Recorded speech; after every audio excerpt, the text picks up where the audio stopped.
Hey guys, what's up? This is GaLm, and welcome back to BioShock Infinite. Now some of you guys might be going, "Oh, GaLm, you just finished the game. What are you about to do?" Well, like I said at the end of the Let's Play, I'm gonna play through BioShock Infinite on 1999 mode, which is a difficulty we unlocked after we beat the game, but you can unlock it by entering the Konami code as well. It is basically a difficulty that is harder than hard mode, which is what we beat the game on. But, you know, I kind of want to go back through, not really so much just to like, oh, I want to fucking play the game and be on 1999 mode and say I beat the game on its hardest difficulty. And that's not really that. It's a combination of that, combined with, I want to really analyze, or, you know, go through the game and like try and pick up on stuff all over again. And what that means is that this playthrough is not for people who haven't watched the game or haven't like finished my LP or played the game themselves yet. This is going to be a spoiler-filled playthrough of the game. It's not really going to be so much of a let's play as it is just going to be me playing through the game and trying to, you know, piece together things like, whoa, this happened and that links into that, you know, things like that. Because there's a lot of foreshadowing that goes on in this game that, you know, like, you even, some of the stuff I forgot about. Like, at one part, Booker has a nosebleed. I'm gonna go full on, I'm gonna go on full on spoiler mode now, so if you haven't, just leave, now. Go away, now, shoo. So, anyways, for example, in one part of the game, when you're starting to confront all the people and Comstock tells his guys to stop shooting at you, during the middle of the conversation, Booker has a nosebleed and the screen kind of fucks up a little bit. Now, I didn't really remember that part. I just thought that it was just like Comstock screwing with you a little bit. But later on in the game, that happens on multiple different occasions, and if you've ever played the game or you've beaten it, you know exactly why that is. And that's just very interesting. You know, those little hints that you might not remember a little bit into the game, and if you do, well, good on you, but no. So, digressing, I'm gonna go ahead and start this game.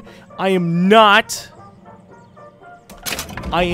going to be doing a lot of stopping and listening to stuff. As I said, this isn't really gonna be a let's play or walkthrough or anything like that. It's just gonna be me playing the game, trying to go as fast as I can without missing a hell of a lot, because, you know, you still want to explore, because you want to be able to get, like, ammo and money and fucking gear and infusions and shit like that. Just stuff like that, you know. And we'll see what ends up happening. I will still shut up for the cutscenes, though, I mean, more so than usual, just because, you know, we already watched cutscenes. So let's just go ahead, watch them, have them go through and be like, oh, whoa, what's going on, you fucking Booker DeWitt, Annabelle DeWitt, fucking Elizabeth, ah. Booker, are you afraid of God? No, but I'm afraid of you.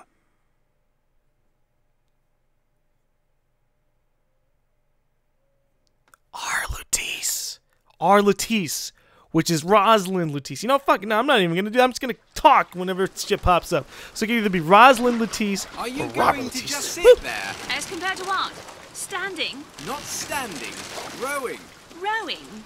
You know what? Actually, I'm gonna go ahead and turn on the subtitles because of the. Okay, I was gonna leave them off just because you could get the cutscenes and unadulterated, no subtitles. But you know, I'm gonna do it anyways. Fucking subtitles. There you go. Bam. All right, let's go. Hadn't planned on it. So you expect me to shoulder What's the this? burden? No. But I do expect you to do all the rowing. And why is that? Coming here was your idea. My idea. I've made it very clear that I don't believe in the exercise. The rowing. No. Imagine that's wonderful exercise. Then what? The entire thought experiment. Excuse me. How much longer? One goes into an experiment knowing one could fail. But one does not undertake an experiment knowing one has failed. Can we get back to the rowing? I suggest you do, but we're never going to get there. No, I mean, I'd greatly appreciate it if you would assist. Perhaps you should ask him. I imagine he has a greater interest in getting there than I do. I suppose he does, but there's no point in asking. Why not? Because he doesn't row. He doesn't row? No, he doesn't row. Ah, I see what you mean. I think they're trying to say that I don't know, which is true because We've arrived. after this point, this is after you know, all the shenanigans happened and we got pulled over and all that stuff. I'm going to be very, very bad at explaining myself because that's just how I am. But whatever, let's get back into this game. Hello, Lighthouse. That leads into all kinds of fun shenanigans. Would that change anything? It might give him some comfort. At least that's something we can agree on. Hey, is somebody meeting me here? I'd certainly hope so. It does seem like a dreadful place to be stranded. Yeah, I wonder, like, how, like, not really how, but where they were in their timelines when they ended up, you know, meeting up with us here again and taking us here, like, technically for, like, a third time. Because that's very fun. Can I just watch them go off? I'm not gonna do that, but that'd be very fun. Just be like, oh, look at the light just disappear in the distance. Ta-ta! Okay, bye, Latisse. The Latisse twins. Oh, jeez. Okay. I thought I was about to fall into some water or some shit. Which would have been a bad thing. You know, I find it funny that in this entire game, you never have a segment where you, like, swim. In fact, no, you don't even have a segment in BioShock where you swim. Ever! Either BioShock 1, BioShock 2, you never swim or anything. Even though there's very large amounts of water, and money, but yeah, lots of water. So that's kind of funny. Oh, I lowered my settings, and now we're at 1280 by 720. So just so I can raise up my FPS by a lot. It would be pretty terrible if I was playing the game on the hardest mode and could barely like aim because I'm at like 20 FPS or some shit. Sorry, let me go ahead and find. Don't care about what's going to happen over in the baptism corner. It's not even baptism, it's more like just wash your face. No, we don't even do it anyways. He just looks at it and goes, yeah, Is anyone here? Hello? Money, give me all the money. Even though we don't really need all the money, doesn't matter.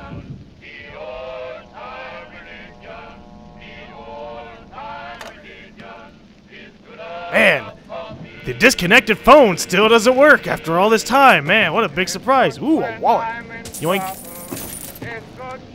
I can't turn off the radio. That's alright with me. Sync, still gonna mess with those. Why not? What do we got going on? Nothing? Nothing much. Alright. I just want to grab all the money. Even though it doesn't really matter all the money that you can grab at the moment, still gonna grab it. Shit. Yeah, shit. So who is this? Is this just like a random guy? I'm pretty sure this is just like a random guy that they grabbed to like scare us. Don't disappoint us. And so you're like, oh man, I better fucking not disappoint these guys or else I'm gonna get in trouble. I think probably because they're trying to play along with the thought process that Booker got for himself, because he thinks that, yo, he's still in trouble, he still has his debt. So, it's very interesting. But none of them smoke, so I don't know, maybe it's just part of, maybe they're just screwing with us, maybe it's just Irrational Games just going, you know what, here's a random dude, have fun. I think it's very interesting how many things that Irrational Games ended up taking out. I've kind of gotten past that phase that I was in at the end of the game after I got the ending and it was like super freaking awesome. I've kind of gotten past that phase and I can understand not really so much about the theory of the game, theories of the game rather, but more so of the fact that, you know, there's some things in this game that could have been done a little bit better. And it feels a little bit short-handed because of it. What in the world is... For example, people did comparisons between BioShock 1 and Infinite, and I was just like, no, Infinite's its own thing. But at the same time, there's a lot of things in BioShock 1 that were handled very, very well. There's a lot of memorable areas and many really memorable characters inside of BioShock 1. There were a lot of memorable characters despite the fact that it's a pretty dead place, right? In comparison to BioShock Infinite, which has a whole bunch of citizens everywhere, you'd think that there'd be a lot of, like, people out there that you can remember. But really, who do you have? You have Fink, you had the Lutece twins, Comstock, Fitzroy, Elizabeth, Booker. Okay, alright? Now here's all the characters in BioShock 1 that you can remember. After we sit in the chair. So we have... Jack isn't really much of a character, but we have Andrew Ryan, Atlas, I do have to remember their names. Atlas... What was it? Andrew Ryan, Atlas, Sander Cohen, the chick who created the little sisters, the scientist who got hit by a drill by Alyssa. He's not even in the game, but you remember him like, oh shit, what do you have in this game in terms of the audio logs? How many people do you remember from the audios like going, oh shit, what? None of them. None. Attention. Attention. Just stay calm. 5,000 feet. And it's kind of sad, I think, 10,000 in that regard, because you don't really, even though there are like a few characters in the audio logs of this game, they're like, Hallelujah. what? You know, they're not really all that interesting. They don't really carry on. In BioShock 2, you had the guy who was looking for his daughter, and eventually, like, you know, he put together all the clues, went into Rapture, and eventually, after following all of his logs, you can end up finding him actually with his daughter as his own little sister, and that's like, what? That's heavy impacting, and I think BioShock Infinite, in its heavy regard to sticking with the main characters of the story, kind of fell short on those aspects. Because I don't know, I didn't really feel like everybody else is just kind of like a faceless, random guy you don't really care about.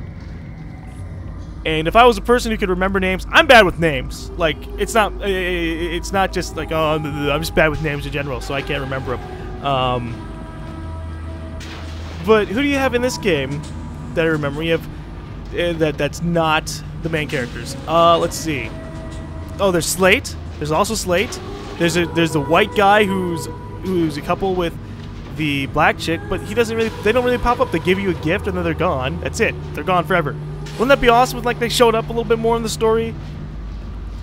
A little bit, you know. Once the shitty goes to shit, the shitty goes to shit. There's nothing there for you. I don't know. I'm rambling. This entire playthrough is gonna be me rambling about stuff that I'm starting to realize I didn't really like all that much in BioShock Infinite. That doesn't mean I have any less feelings than I did at the end of the game. It's just that there are things that I think they could have put a little bit more emphasis on in the entire trip that we had, because BioShock Infinite was a long game when you actually like sat down and didn't avoid things, or tried to not avoid things at least. So yeah, I grab all the Silver Eagles. Oh wait, oh, almost missed one right there. Doesn't really matter, does it? Just one fucking Silver Eagle. Seed of the prophet. See, the prophet shall sit the throne and drown in flame the mountains of man. AKA, start bombing New York in 1984. Let me look at this. I still don't understand the wording at that last part. The wording in the last part was what confuses me. Drown in flame the mountains of man. I guess what that's supposed to mean, because like I guess what my mind puts it as is not so much drown in flame, which means, you know, she's gonna burn the whole thing, but I put it together as literally drown inside of fire herself, right? Instead of being the one who drowns. Yeah, no, English language is weird. But okay, so if we read this as it's supposed to be properly, then when she says the mountains, when they say the mountains of man, that's talking about the skyscrapers and the cities of men. So that's very interesting. All right, you could probably put that together even without like getting past this place, but it's just very interesting to put that together. And in my womb shall grow the seed of the prophet. Yeah, right. He didn't even have any seed to begin with. Well, let's see. Would it still be considered seed if a guy was infertile? I don't think so. I think it'd just be like, oh, well, you just climax inside of you. Not much in there, right? I'm stealing money from my own kid. I feel bad about that. Okay, don't care about the audio log. All these audio logs are lies. Lies! But yeah, little things I think they could have worked on in this game. The reflection, this is immediately, like, you rarely ever, no, after this part, I don't think you ever really walk in water again, besides the end of the game. But even so, I think they could have made a reflection, because everybody else's freaking reflection's visible. Excuse me, where am I? Best keep such questions to myself, unless I want to get paid. Because I was too far away, he just automatically was like, nah, I'm not gonna listen to him. The closest thing to heaven. But yeah, no, I mean, even a hummingbird in the opening cutscene, the opening area, has a reflection, but I don't. Little nitpicky things. I'm nitpicking things. Like, the game is fantastic. It is a great game. But I definitely think there could have been a lot more. And every year, on this day of days, we recommit ourselves to our city and to our prophet, Father Comstock. We recommit. Is it someone new? Someone from the Sodom below, newly come to Columbia to be washed clean before our prophet, our founders, and our Lord? I just need passage into the city. Passage to the city. Brother, the only way to Columbia is through rebirth in the sweet waters of baptism. Will you be cleansed, brother? I don't know. The water doesn't even respond to me splashing in it. Just saying. Not even like a really bad basic splash. All right. Hey. I baptize you in the name of our prophet, in the name of our founders, and the name of our Lord. I'm gonna continue ranting. I just don't want to. I don't want to talk over. I don't know, brothers and sisters. The cutscenes when they're actually like having dialogue. Clean to me. And this guy's a massive dick. This one doesn't look clean to me. Ugh. Who's there? Who's there? Bring us the GaLm and wipe away the debt! What do you want? We had a deal to it! Open this door right now! I told you. I'm not gonna do it. Go away. Mr. DeWitt! Mr. DeWitt! So you can remember everything except for the baby in the other room. You're like, eh. You know, I find it funny that because of, I think one thing that they did really nice is that you never really pay attention to this door, right? You never, maybe you like go to it and maybe someone will go over to it and be like, oh, can't I go through this door? But you don't really think of, there could be something beyond it. Because this doesn't really look like a place someone would live. It's more like he only lives here because he's in debt and poor. But you're always focused on this door. The door where you gotta go to the guy who's banging on it. And then all of a sudden, oh no! The mountains of men.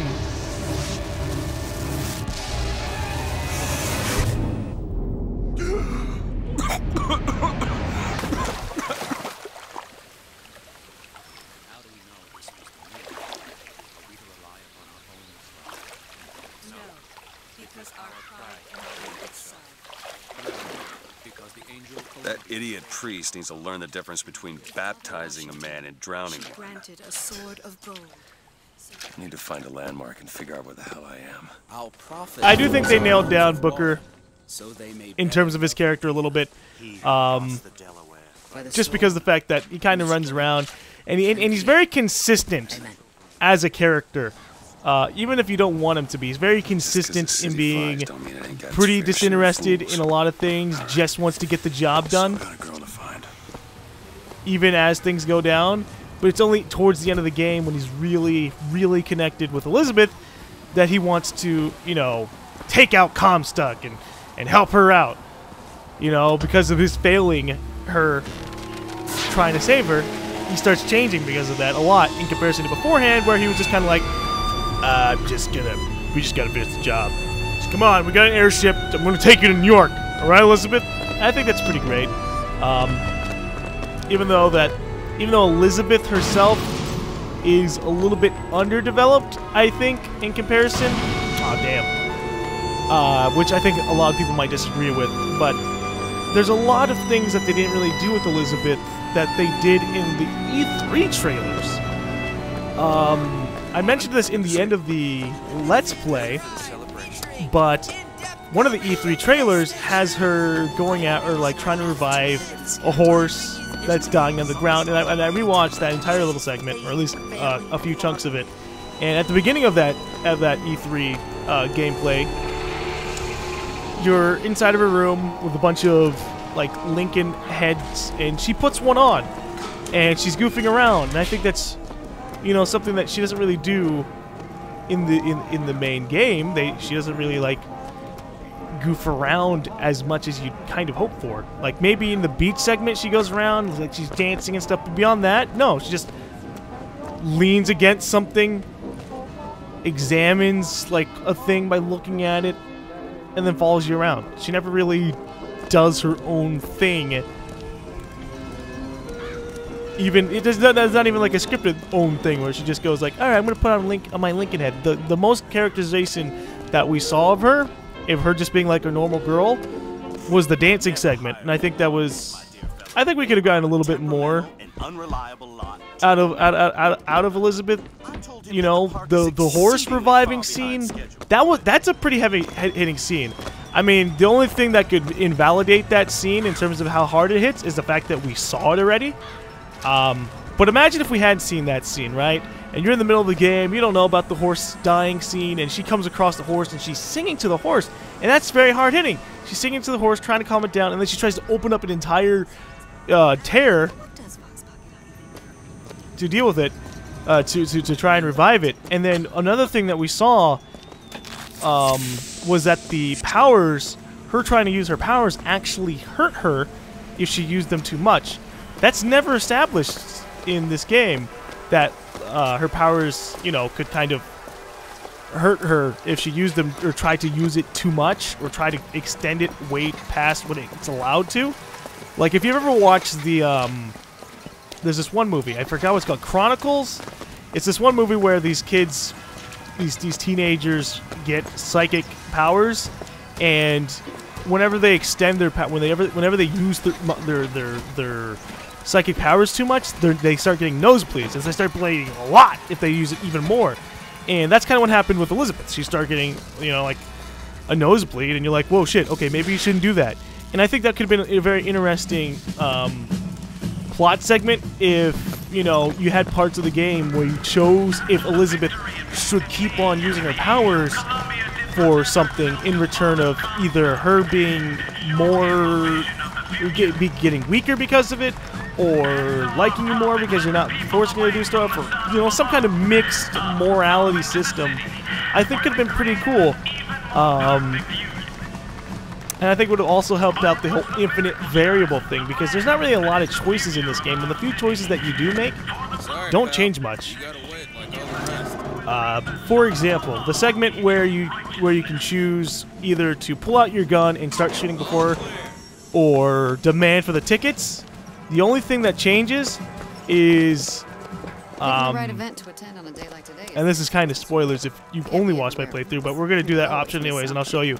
The only thing that changes is that you get stabbed in the hand after demanding the ticket because your hand's just chilling out there. And so what ends up happening is you end up getting a bandage on it by it gets bandaged up by Elizabeth. And the only thing that doesn't, like, it doesn't do anything in terms of morality, because Elizabeth still freaks out about you killing the people, even though you got fucking stabbed in the hand, and it's never touched on again. It doesn't affect the gameplay. No one ever goes, oh, your hand's covered up, that's suspicious, instead of being like, oh, you're the false shepherd because of your mark on the hand or some shit. No, it's just, you get a bandage on your hand, which is actually, it's kind of cool in the whole, like, it's kind of cool in the continuity thing, where it's like, all right, you got stabbed in the hand, and you have a bandage for the rest of the game, the entire game. That's pretty cool. But beyond that, nah. I mean, like, look at that. That part right there, you put a silver eagle in, nothing changes. Nothing. No one comes up to you eventually in the game and goes, thank you for putting and honoring us by giving us money. No one ever comes up to you like, why did you take the money in the basket?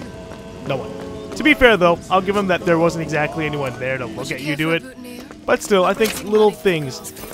This game has a lot of the little things, but yet it misses out on a lot of little things. You know what I mean? It doesn't make a hell of a lot of sense. Why? Except that I read somewhere that they removed enough. They removed enough content from the creation of BioShock Infinite that they could make 5 whole entire games. And I'm like, if that's true, and they aren't just exaggerating and being, you know, doing hyperboles, that's a pretty heavy hit.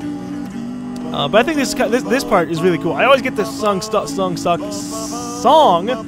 in my head after hearing it. But one thing that if you see, it goes, the music of tomorrow and today. And a couple of people in the comments were like, "Why are these songs going on?" A couple of those comments in the Let's Play were like, "Why are there songs being played in 1912? They don't come out until like 1959," stuff like that. I'm like, well, eventually you find out that they're stealing technology by looking through the tear. So they stole technology from Rapture to make they stole the Big Daddy technology to make the Songbird. They stole plasma technology to make Vigors. I don't know how that worked. They don't explain it, but okay. And they steal music, so that's pretty funny. They steal a lot of things, which is a pretty decent story mechanic to allow them to kind of stick like 1912 kind of versions of technology. You know how like Fallout has 1980-esque cool things? That's pretty neat. Yeah, that's where they said I'd find her. Telegram, Mr. DeWitt. Sup? Huh. Telegram for you, sir. DeWitt, stop. Do not alert Comstock to your presence. Stop. Whatever you do, do not pick number 77. Stop. Lutece. Lutece. I keep calling her Lutece. It's Lutece. I'm gonna keep swapping between them. But I don't know how I didn't make the connection. I guess because I don't really read quotes and stuff. I don't look into names that much until the character's established. Like, I didn't care about the name Lutece until I realized that the twins were Lutece. But afterwards, then yeah, I'm paying attention to a lot of things whenever it's brought up. Let's see. Parts where Lutece's name pops up without it being like before the character's established. Good day to you, sir. Hello. What's up? You have the quote at the beginning, "Our Lutece." You have that telegram. You have the statue that gets transformed. That's our Lutece as well, which I noticed as I was playing through the segment again. I was like, "What the fuck? Oh shit!" So when that transformed, that wasn't just like a random thing transforming. It was actually a really large foreshadowing. Hold up, let me go ahead and play this while I'm talking. But it's a pretty big foreshadowing about how Lutece, Rosalind Lutece and Robert Lutece are the same people, are the same person, except just different genders in their respective universes. It's a very nice, very big foreshadowing. Whenever you play the game, you're like, what? You'll see in like a few seconds. But I think that's pretty cool. By the way, like I said, I'm rambling. I don't know where I am anymore. What I was talking about one thing, I'm talking about Lutece now. And fucking, I don't even know what I was talking about beforehand. Big problem. But I'm ready to just go ahead and shoot these and make some more money. Oh, yes! Character development. No. Character development. I just don't know, Billy Bob. What is character development, right? 21! Yay! Now I can get my drinking age to drink. There you go. Alright. I just want to do these things so I can get like a little extra bit of money at the beginning. It's not really a big deal, but you know, a little extra 20 might go a long way in 1999 mode. And I'm not gonna play again for that like extra little bit down there. But what was it? What can I bring back up? Okay, character development of Elizabeth that was removed after seeing the E3 demo. Yeah, I do think that if they had kept the horse scene, if they had reworked it, I think that would definitely add a lot more depth to the character of Elizabeth. Because a lot of people are praising Elizabeth as being like this really great character, but I think she's actually not really all that great because of the fact that she pretty much just stays in the same mindset for the entire game. She's pretty much that like perfect Disney princess kind of character. Which, I mean, I guess the horse thing wouldn't have like changed that, but oh yeah, I can't believe I forgot about this thing. This Bronco testing out thing. Let's try this again without failing. But yeah, no, I don't know. I just want more character development, more memorable. Okay, let me stop rambling about characters. Let me sum up what I want, what I think would do really amazing for the game. Oh, he's behind there. Okay, there you go. But memorable areas. Yeah, there aren't really a lot of memorable areas inside of BioShock Infinite because a lot of the place just looks like Columbia. the game becomes this very linear, just moving straight forward, and sometimes you backtrack through the same area, which makes you not really remember things very well in comparison to the other BioShocks. And I'm not saying this is bad. I'm just saying that I think that if they had other areas similar to BioShock that had a little bit more depth, a little bit more reason to remember things from this game. Like this area right here, this section right here, memorable. The area in between, where you're walking between areas, not so much, because it's just you walking around. And then you start shooting people. Then once you start shooting people in this game, everything starts becoming pretty forgettable in how it's in how it's handled. Until you get like to this very specific areas. The tower is memorable.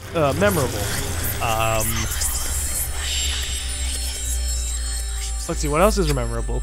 The airship battles. I guess only the big giant combat areas are the memorable parts, but you go through them so fast in a linear fashion that you don't really get the same feel of BioShock, and I guess that's my problem. BioShock Infinite What the hell was that? went against a few of the established things from System Shock, BioShock, all those things. Important person, yeah, but there you go. Also, one thing, a lot of people kept on yelling at me, GaLm, if you possess a machine, it'll give you money. Oh, that was like the first thing I did in the Let's Play. I know that. But look, it gave me 4. Sorry. It gave me 4 Silver Eagles. I'm pretty sure that later on, the other ones might give a little bit more, but... how do you... Why should I care about the Silver Eagles? It was just like a very small amount, you know? Alright, let's see what ends up happening here. Hi, sup? Come on, let me through. Heads? Or tails. Let's see where he goes. Tails again? Alright. Told you. I never find that as satisfying as I'd imagined. Chin up. There's always next time. I suppose there is.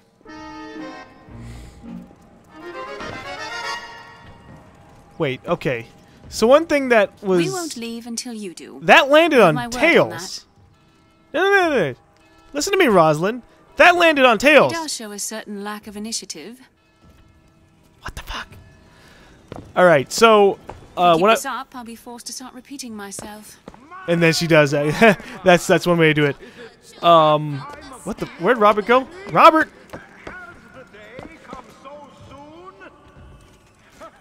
Where'd your brother go? Where'd you go? Alright, so anyways, continuing on. One thing that's actually pretty interesting, what Booker calls is actually random, because I called Tails in my Let's Play, and I called Heads when I was just randomly playing and going through this area. So that's pretty cool. I'm not really sure. I want to think about it, about how it's like, how they're marking down Booker DeWitt's opposite reactions or some shit, but I'm not really sure what they're marking down. They could just be marking down Heads, Tails, and I'm not paying attention. But, well. There's that whole, like, parallel universe thing. Like, oh, one universe might land Heads. One universe might land Tails. And so they're going through all the universes. In fact, you know what? Maybe... I guess that out of all the things that we can pull for that, they're pulling, all those markings are from Booker DeWitt. They go through every single... they go through a bunch of Booker DeWitt universes, and he calls something right there. I think that's actually... that's actually pretty neat. Alright, that's funny. Poor Booker. He's just being toyed around with the Lutesses, which is interesting because the Lutesses never really get things done, right? They're just kind of there to be funny and observe things. But alright, so in this universe you have Robert as the first statue, and then it becomes Rosalind. So I think in this universe, in this Columbia,